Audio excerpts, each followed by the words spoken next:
Muito bom dia, boa tarde, boa noite. Olá, tudo bem com você? Bom, é o seguinte, meus queridos alunos do primeiro colegial de Lei do Avicena, hoje nós faremos uma aula de correção da prova.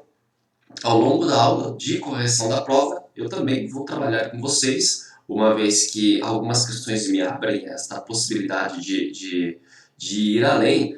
Nós também faremos aqui algumas reflexões a respeito de variedades sociolinguísticas, que foi o tema da prova e o tema do capítulo 4 do primeiro livro, do qual nós estamos saindo.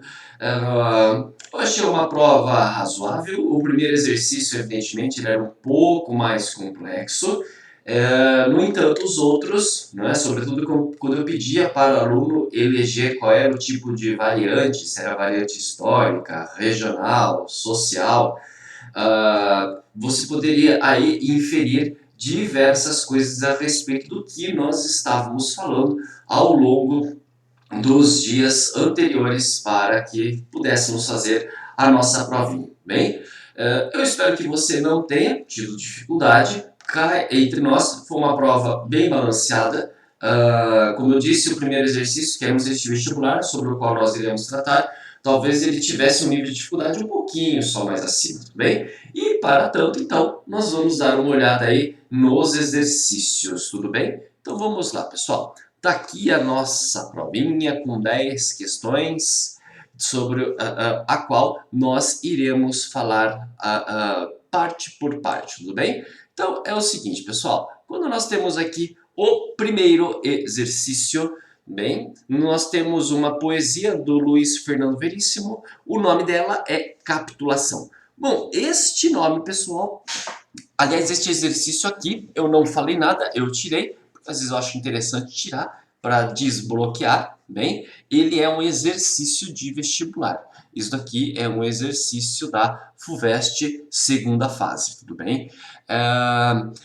Uma coisa que eu já preciso falar, se vocês observarem o título da poesia, capitulação, eu coloquei o asterisco e a explicação do que significa capitulação, que é a mesma coisa que rendição. Foi opção minha. Foi opção minha, tudo bem? Ou seja, para você fazer essa questão, é fundamental você saber o significado da palavra capitulação. E se eu não soubesse, pelo contexto, eu poderia descobrir o sentido? Olha, eu acho que até pode, mas eu vou ser bem sincero com vocês. É simples? Não. Porque é título, o contexto dá uma certa ajuda, no entanto, saber o sentido vai ser um adianto significativo. O que eu quero dizer com isso? O que eu quero dizer com isso, eu já vou deixar de fazer suspense. Vestibular cobra vocabulário?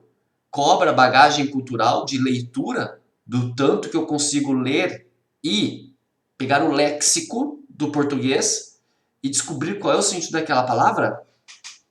Não tenha dúvidas, tudo bem? A FUVEST adora fazer isso.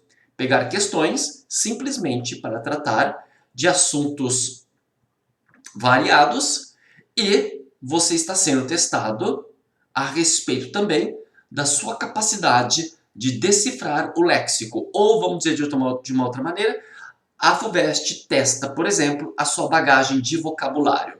Será que ele é extenso? Será que ele é pobre? Será que ele é mediano? A FUVEST faz isso, tudo bem, pessoal? É uma prova que vai falar de norma culta. O Enem também brinca, mas faz o contraste geralmente com outras variedades linguísticas para que façamos o contraste, tudo bem? Bom,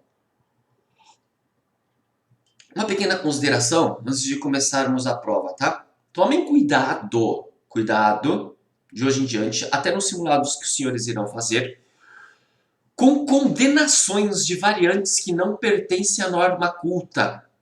Eu vou dar um exemplo do que eu estou falando numa prova que foi uma prova da UFSCar.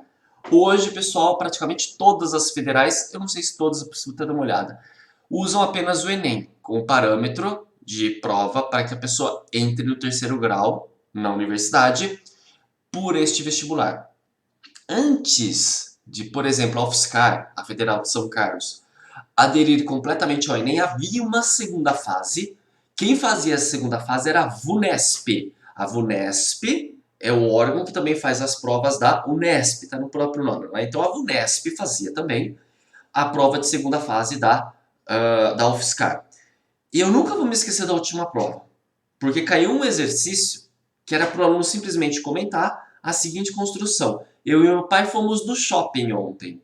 Bem, era para você fazer um comentário desta variedade. Eu e meu pai fomos no shopping ontem. Era para você fazer um comentário a respeito disso.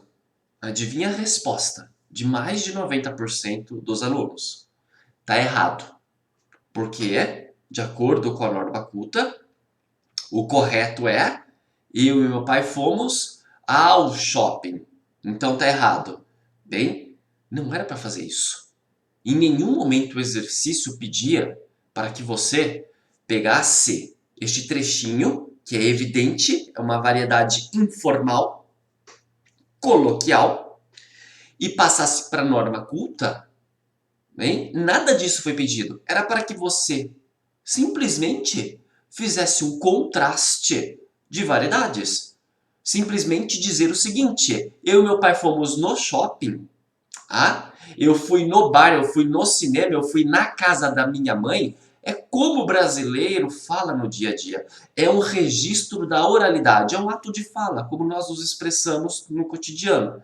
No entanto, a gramática diz que o correto é eu e meu pai fomos ao shopping, porque de acordo com a regência do verbo ir, quem vai, vai a algum lugar. Bem, gente, é óbvio que, como eu expliquei agora aqui, é um professor de português falando. Vocês não precisavam ter este nível de sofisticação na resposta de vocês. Não precisa. Bem, era só para falar. Eu e meu pai fomos no shopping. É variedade informal, é um ato de fala, é representação da oralidade, de como as pessoas falam no dia a dia.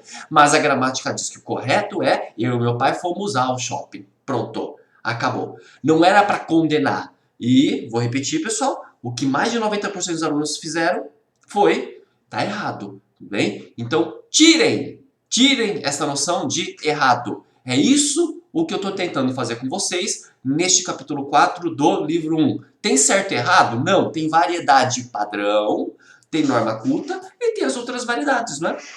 Uma variedade regional caipira, uma variedade regional da capital, não é? É isso o que a prova mostrou para vocês. O quanto que nós temos Brasis dentro de um Brasil.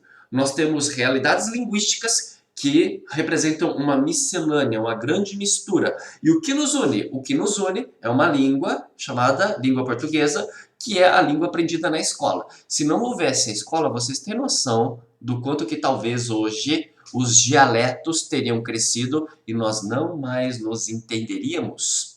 Provavelmente a maneira como as pessoas falam lá no extremo norte e a maneira como as pessoas falam no extremo sul seriam bem distintas. Então, o português que você aprende na escola, hein, esse que nós passamos para vocês toda segunda-feira, ele é um português que tem uma função geopolítica importantíssima.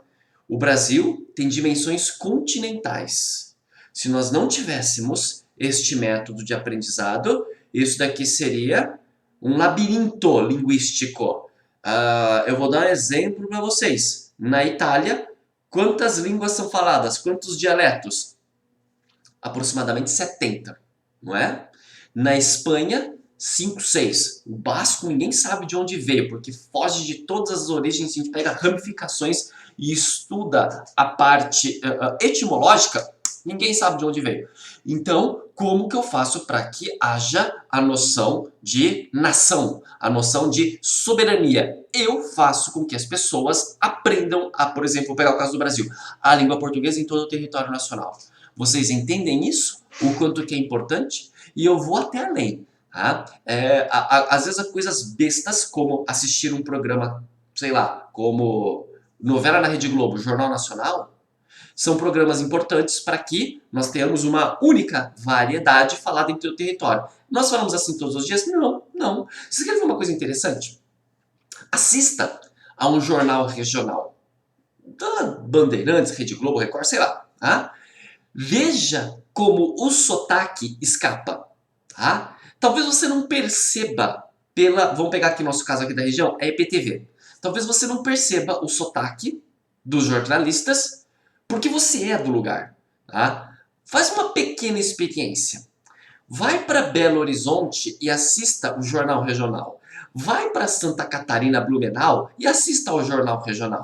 Vocês vão se espantar como que muda, não é? E por que quando eu assisto ao Jornal Nacional, eu vejo William Bonner falar, ele neutraliza o sotaque? Por quê? Gente, como é o nome do jornal? Ele é nacional, não é? Eu não posso ter sotaque. Eu tenho que eliminar esta variedade regional, porque o intuito aí no caso é muito maior, é neste caso buscar a comunicação em todo o território. Então daí a explicação para que não haja nenhuma forma que prevaleça, não é? Todos nós temos sotaques. Todos nós. Alguns são mais valorizados do que outros, né? Pensa rapidinho, que sotaque você acha bonito? Se você pensou São Paulo capital, provavelmente você foi influenciado por conta de um padrão chamado força socioeconômica. Bem? O São Paulo é, digamos, a força motriz econômica, o Sudeste é a força econômica, a pujança do Brasil, e por conta disso, geralmente, nós tendemos a colocar o padrão ligado também à força econômica. É normal, então, nós acharmos, por exemplo, o sotaque de São Paulo mais bonito. Hein? Eu gosto bastante do sotaque mineiro. Eu gosto de ouvir um mineiro falar. Tá? Bom, enfim, essas questões são pessoais. No entanto, esta é uma prova, pessoal, que eu quero que vocês percebam, é uma prova de aceitação, é uma prova de empatia, é uma prova de deixa eu ver como o outro se comunica e é tão legítimo quanto eu. Eu sigo vários perfis engraçadinhos no Instagram que de vez em quando pega, por exemplo, a imigração polaca no interior de Rio Grande do Sul. Vai ver o português que esses caras falam. Pra gente é engraçado, é muito peculiar e pitoresco. Eu vou dar um outro exemplo lá, eu falo isso porque eu tenho parente no sul. Se a gente for para uma cidadezinha chamada Pomerode, em Santa Catarina, é a cidade com o maior número de imigrantes alemães no Brasil, e lá eles não falam português. E eles também não falam alemão. É um alemão que já está ramificado das línguas germânicas, por quê? Porque teve toda uma adaptação ao contexto brasileiro, e eles se comunicam de uma forma que nem o brasileiro, tampouco o alemão entendem. No entanto, tem um pezinho nas línguas germânicas e no alemão, e para que vocês observem o quanto que o português é necessário ser ensinado em diversos lugares, tá? Olha o poeminha aí. Esse poeminha trata de um tema que poderia ser o tema de uma aula ou de um semestre até numa universidade de letras, tá? Olha o título, capitulação, rendição. E aí eu tenho todo um questionamento a respeito do número de palavras que nós usamos em inglês. Será que não é exagero, não é? Capitulação, rendição. Delivery até para telepizza é um exagero. Há quem negue. Um povo com vergonha da própria língua já está entregue. Primeiro exercício.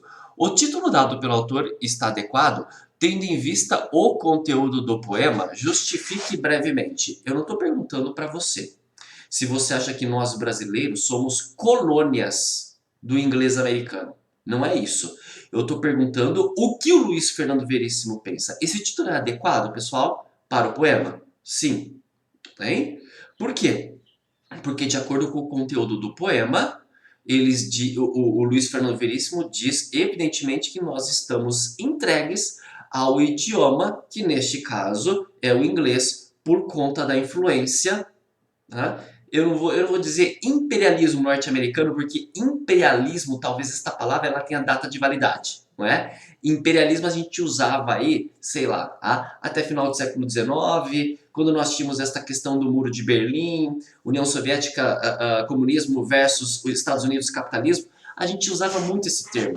Era um termo muito cunhado pela esquerda, não é, para falar do tipo o imperialismo cultural. Qual era o grande agente do imperialismo cultural norte-americano? A cultura. A cultura. Os filmes. Steven Spielberg, George Lucas, Yoda, Jedis, Luke Skywalker. Nós, de alguma maneira, aceitamos, assimilamos essa cultura, mas nós não fomos os únicos, não é? E geralmente olhar sobre isso era um olhar condenatório. Assim que, se a gente pega aí a primeira questão, o título dado pelo autor está adequado, tendo em vista o conteúdo do poema? Sim, pois de acordo com o autor, infelizmente nós somos colonizados culturalmente pelos Estados Unidos. Você poderia escrever isso? Poderia. Ou nós somos influenciados sobremaneira, talvez em excesso pela cultura norte-americana. É a maneira como o Luiz Fernando Veríssimo vê essa questão. É a mesma maneira que eu? De jeito nenhum. De jeito nenhum. Bem? Depois eu trato a dois. Vamos fazer uma breve reflexão a respeito disso, do quanto que o inglês, nossa, como é preocupante, né? Daqui a pouco nós estaremos perguntando que horas são em inglês e não mais em português, né? Do tipo, quando você estiver fazendo alguma coisa que te deu pensamentos ruins, você vai falar que você teve uma bad trip e tal. A minha questão é, e daí? E daí? Por que que eu estou relativizando isso e eu não me preocupo com essa influência das palavras em inglês no Brasil? Simples, por uma explicação muito simples. E essa explicação é a seguinte: a língua é viva. Tudo bem? Vocês não têm ideia do quanto houve já uma preocupação, não apenas no Brasil, como em outros lugares, eu posso citar principalmente Espanha e França, com esta invasão do inglês. Por quê? Porque a cultura norte-americana, ela invadiu o mundo, não é? Isso é um processo normal quando eu tenho tipo uma capital cultural? É normal. Entenda que na Roma Antiga, a capital cultural era Roma. Na Idade Média, a capital continua a ser Roma, mas agora com um novo sinal, porque eu tenho influência da igreja. Depois, se nós pegarmos o século XIX, né, Paris dá as cartas em termos de cultura, não é? O final do século XIX é chamado de Belle Époque. Nós temos as vanguardas. Enfim, vocês não têm ideia do quanto que Paris nos influencia. Aliás, a própria arte, a literatura brasileira passa a ter esse tipo de influência. Diversas pessoas, autores importantes do século XX, são influenciados. Tem um livro de um escritor alemão fantástico chamado A Montanha Mágica, o nome do autor é Thomas Mann. O livro, pessoal, tem aproximadamente 25 páginas, o livro é grande, o livro aí deve ter umas 400 páginas, que é diálogo em francês, para que vocês tenham uma ideia do quanto que esta língua é importante. Se nós pegarmos um outro clássico da literatura, da virada do século, como Guerra e Paz, que é um livro lindíssimo, é um livro de cabeceira que eu tenho, o personagem principal, chamado Pedro Bezukov, ele está chegando da Europa Ocidental para, eu não sei se São Petersburgo ou Moscou, eu acho que é Moscou. E quando ele chega em Moscou, ele é tratado como alguém que do tipo, nossa, ele é um cosmopolita, ele é um homem do mundo. Por quê? Porque ele estava em Paris. Não é? Ele estava bebendo nas principais fontes da poesia, das artes plásticas, da filosofia, do pensamento contemporâneo na época.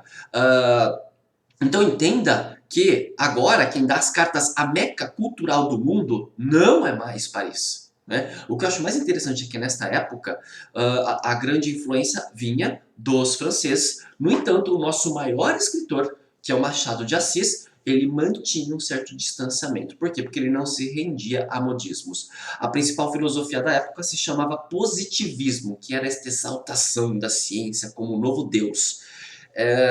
Ele tinha um pé atrás. E ele consegue perceber que é uma teoria furada em alguns pontos, porque eu estou cientificizando tudo no mundo. Né? Ele tem um conto chamado... Ai, caramba, peraí. O Alienista. O Alienista trata de um cara que dirige um hospício em Rio de Janeiro e de repente ele começa a perceber que toda a população tem alguma doença mental. E ele vai internando, ele vai internando, vai internando, vai internando. Eu não preciso nem falar para vocês qual é o final, né? O final é, se todos nós somos doentes mentais, peraí, talvez o único doente mental é aquele que nos chama de doente mental, não é? E esta é uma sátira extremamente aguda, arguta, engenhosa, para perceber a furada deste papo pseudocientífico e que deu, infelizmente, gás para um monte de teoria de preconceito a respeito do próximo, porque ela era fortemente influenciada, imbuída do evolucionismo, e nós tínhamos dentro do evolucionismo uma corrente de pensamento que colocava seres entre nós que estavam mais evoluídos moral e cientificamente, por exemplo, europeu.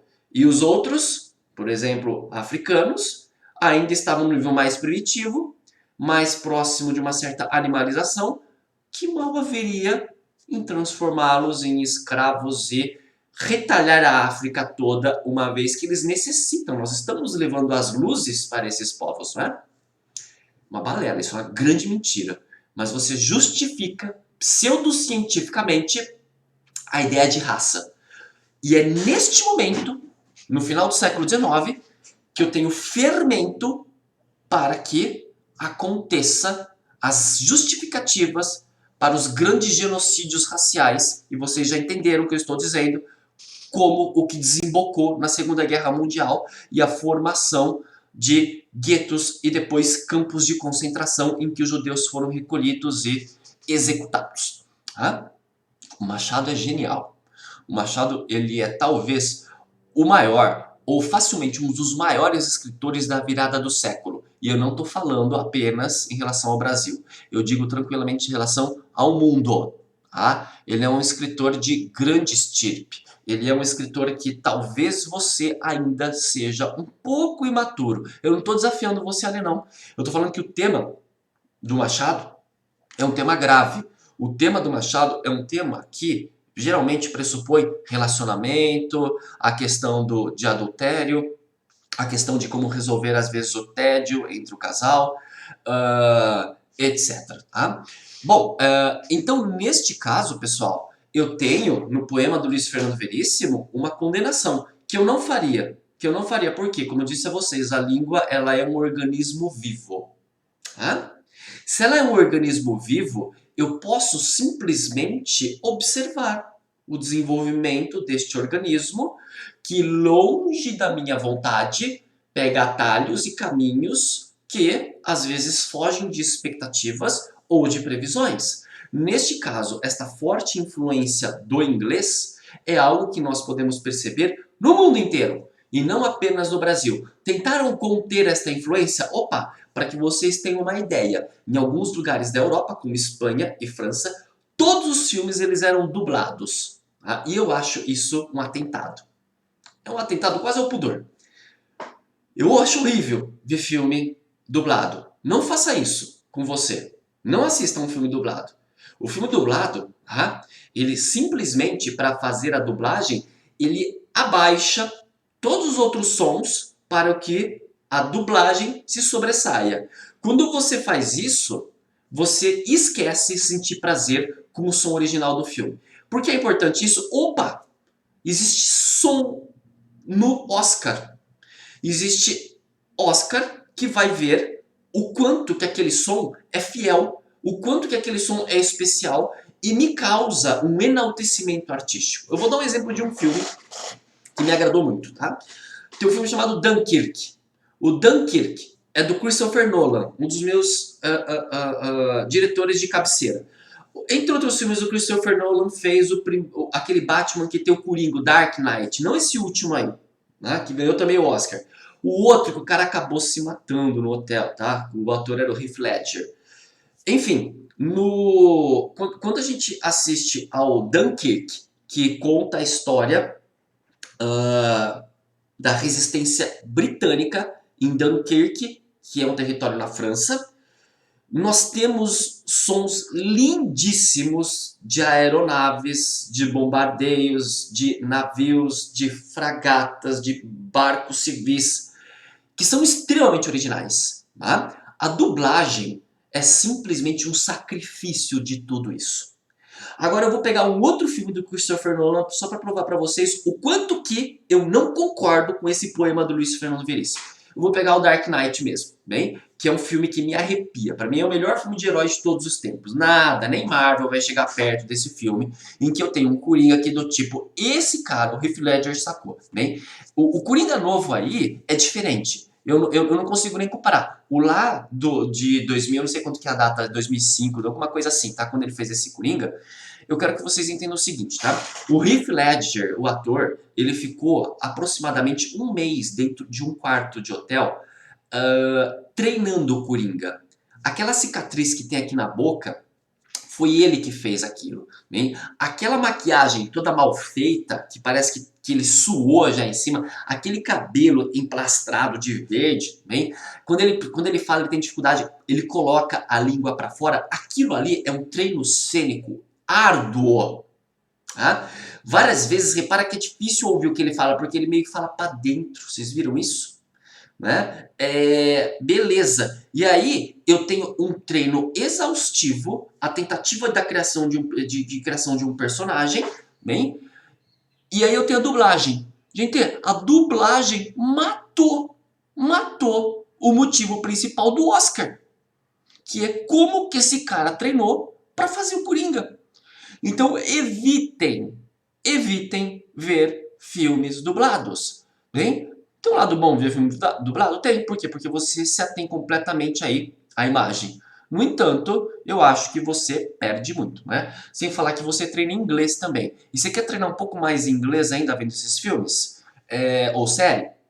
Toda vez que você termina um capítulo de uma série, se você está preocupado em melhorar o seu inglês, tá? Você vai fazer duas coisas. Você volta 5 minutos e assiste com legenda em inglês. Beleza? Depois que você fez isso, você volta de novo os 5 minutos e assiste sem legenda. Faz isso. Tenta fazer isso sempre. Você vai perder 10 minutos a mais em cada filme, em cada série. Eu tenho certeza que você vai crescer. Tá?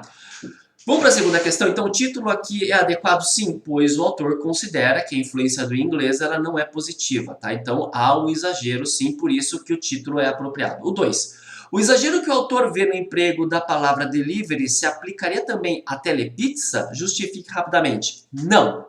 Não. Olha o título, pessoal. Capitulação. Delivery até para telepizza é um exagero. Quando ele diz delivery até para telepizza, o até, tá dizendo que telepizza é algo normal pra gente. Ele pede, você poderia justificar através do até. Tá? Até pressupõe que telepizza todo mundo entende, enquanto que delivery, hoje todo mundo entende delivery, pessoal. Você tem que entender que nesta época aqui, tá? Transição do século XX para o XXI, delivery provavelmente não seria entendido em algumas camadas sociais mais desprivilegiadas em termos de educação. Uma outra maneira de você justificar isso poderia ser o seguinte: telepizza, não é tele, esse prefixo grego aqui, pessoal, vem de, eu pego outras palavras, telefone, teletransporte, telecomunicações, a gente conhece. Então, você pode dizer que tele e pizza são palavras que todo brasileiro já conhece há muito tempo, então não há exagero no uso desta palavra, ainda que ela seja emprestada.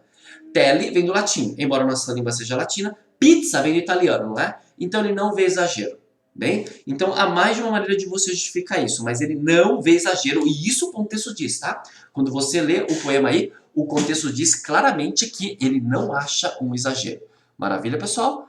Tudo bem? Uma questão aí, na prova, essa era a questão principal, a mais complexa. Vamos agora então para as outras aqui. A 3, pessoal, nós já vimos, não é? A letra cuitelinho.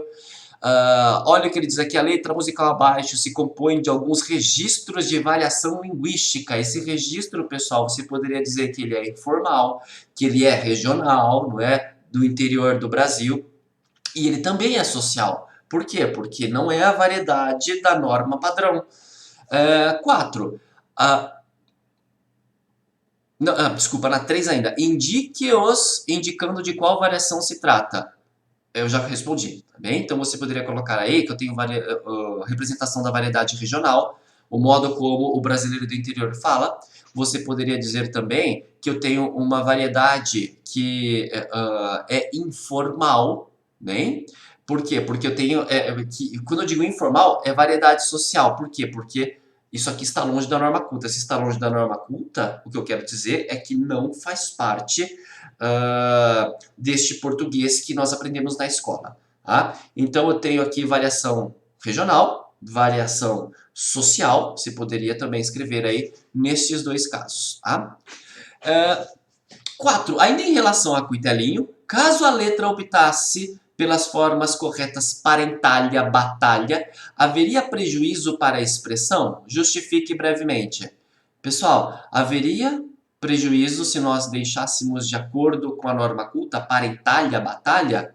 Claro, porque a partir do momento que nós colocamos de acordo com a norma culta, eu perco a rima com, olha só, praia, paraguaia, caia. Então, quando eu tenho praia, caia, parentaia, batalha, isso tudo rima. Se nós passarmos para a norma culta, eu perco esta questão da rima, bem? Então, o autor tem licença poética para fazer isso tranquilamente. Maravilha? Bom, deixa eu só ver uma coisinha aqui. Tá tudo certo. Vamos aqui para o 5, texto do Pocente. Ótimo linguista aqui, professor da Unicamp.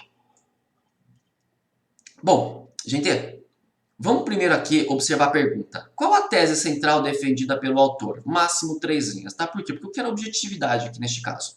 Vamos ver então o texto do Pocente? Só há uma saída para a escola se ela quiser ser mais bem-sucedida. Aceitar a mudança da língua como um fato. Isso deve significar que a escola deve aceitar qualquer forma de língua em suas atividades escritas? Não deve mais corrigir? Não. Há outra dimensão a ser considerada. De fato, no mundo real da escrita, não existe apenas um português correto que valeria para todas as ocasiões. O estilo dos contratos não é o mesmo dos manuais de instrução. O dos juízes do Supremo não é o mesmo dos cordelistas. Cordelista é quem faz poesia de cordel, aquela poesia cantada no Nordeste. O dos editoriais dos jornais não é o mesmo dos cadernos de cultura dos mesmos jornais ou dos seus colunistas. Então, a tese central defendida pelo autor, defendida pelo Pocente, é que há várias formas de expressão da língua portuguesa. Eu não tenho um padrão e todos estão abaixo. Há uma convivência de formas do português e a escrita, neste caso, ela deve absorver todas as formas de comunicação que estão além de uma única estabelecida em detrimento das outras, não é? Há uma harmonia. Se vocês perceberem aqui, ele até diz, não é? O estilo do português de um manual de instrução não é o mesmo que de um juiz, que não é o mesmo de um cordelista, que não é o mesmo de um colunista de jornal. Nós temos, então, aqui línguas dentro da língua portuguesa. Tá? 6. Retiro do texto o trecho em que o autor defende a ideia de que a escrita não se baseia unicamente na norma culta. Bom, quando ele coloca aqui no segundo parágrafo, a outra dimensão a ser considerada, de fato, no mundo real da escrita não existe apenas um português correto, essa é aquela de cara. Bem, você poderia colocar aqui abaixo, o estilo dos contratos não é o mesmo dos manuais de instrução, poderia colocar isso? Os dos juízes do Supremo não é o mesmo dos cordelistas? Poderia, você poderia colocar tudo isso daqui. Bem, então tá aí. Se você colocou outro trecho aqui, eu vou considerar também alguma coisa, tá? Mas esses são os principais aqui. No começo do texto, há uma saída para a escola se ela quiser ser mais bem-sucedida, aceitar a mudança da língua como um fato. Se você colocou aceitar a mudança da língua como um fato, eu também considero. Bem, isso deve significar que a escola deve aceitar qualquer forma da língua em sua atividade escrita, não deve mais corrigir? Não, ou seja, o português padrão deve valer, mas eu devo levar em consideração as outras formas de expressão. Bem? Maravilha! Agora, pessoal, do 7 ao 10 é apenas para você identificar aqui, não é, nesses fragmentos textuais, a variação linguística. Né? Então vamos aí no Carlos Drummond de Andrade, agora é bem rápido, a gente já fecha a aula. Antigamente as moças chamavam-se mademoiselles e eram todas mimosas e muito prendadas. Não faziam anos, completavam primaveras, em geral 18. Né? Porque antigamente você poderia dizer também... eu tenho 15 primaveras, eu tenho 23 primaveras, ou seja, você tem 23 anos, 15 anos. Tá? Tanto que antigamente você também poderia perguntar para a pessoa, ao invés de falar qual é o seu nome, qual é a sua graça. Qual é a sua graça, tá, pessoal? Significa que a pessoa quer saber qual é o seu nome. Os janotas, janota, sei lá, deixa eu achar um termo aqui que seja moderno. É que se arruma demais, tá? Com exagero até. É muito vaidoso. Os janotas, mesmo sendo rapagões, faziam-lhe pé de alferes. Pé de alferes é chavecar. Tá? É paquerar. Arrastando a asa, a gente usa isso aqui ainda, arrastando a asa. Mas ficavam longos meses debaixo do balaio. Nossa, nem sei se vocês sabem o que é balaio, provavelmente muitos sabem, não é? É aquela armação de bambu que você forma aqueles recipientes grandes aqui para pôr o que você quiser. Aqui eu tenho variedade histórica, não é? Como que as pessoas falavam antigamente. Olha como ele começa, pessoal. Antigamente, bem? Então aqui, variação histórica. 8.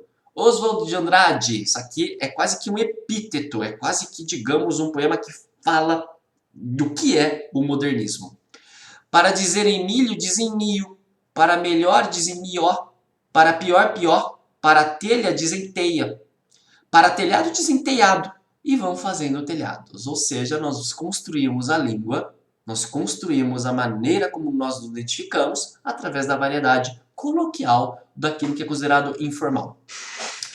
Qual é a variedade aqui, pessoal? Aqui você pode colocar que é uma variedade regional, eu vou aceitar. Você pode colocar também que eu tenho diferenças através da variedade social, porque é evidente que aqui nós não temos o meio privilegiado da norma do português que é considerado padrão. Então, se você colocou que aqui eu tenho variedade regional ou variedade social, beleza, tá de boa, tá? Exercício 9. E aí, mano, tá afim de uns rolê hoje? Qual é? Vai topar a parada? Tô nessa, sacou, bro? Gente, aqui eu tenho o registro coloquial. São gírias, não é? Se você colocou também variedade social, tá dentro. Cabe aqui também. Maravilha? 10. Aqui no norte do Paraná, as pessoas chamam correnteza do rio de corredeira. Quando a corredeira está forte, é perigoso passar pela pinguela, que é uma ponte muito estreita feita geralmente com um tronco de árvore. Se temos muita chuva, a pinguela pode ficar submersa e, portanto, impossibilita a passagem. Mas se ocorre uma manga de chuva, uma chuvinha passageira, esse problema deixa de existir. Variedade, olha como ele começa, pessoal, aqui no norte do Paraná. Variedade regional. Tudo bem? Senhores, era isso que eu tinha para falar para vocês. Eu espero que todos tenham ido muito bem. Assim que eu terminar a correção, eu passo todos os resultados e por hoje ficamos por aqui. Maravilha? Muito obrigado pela atenção, boa semana e é isso aí.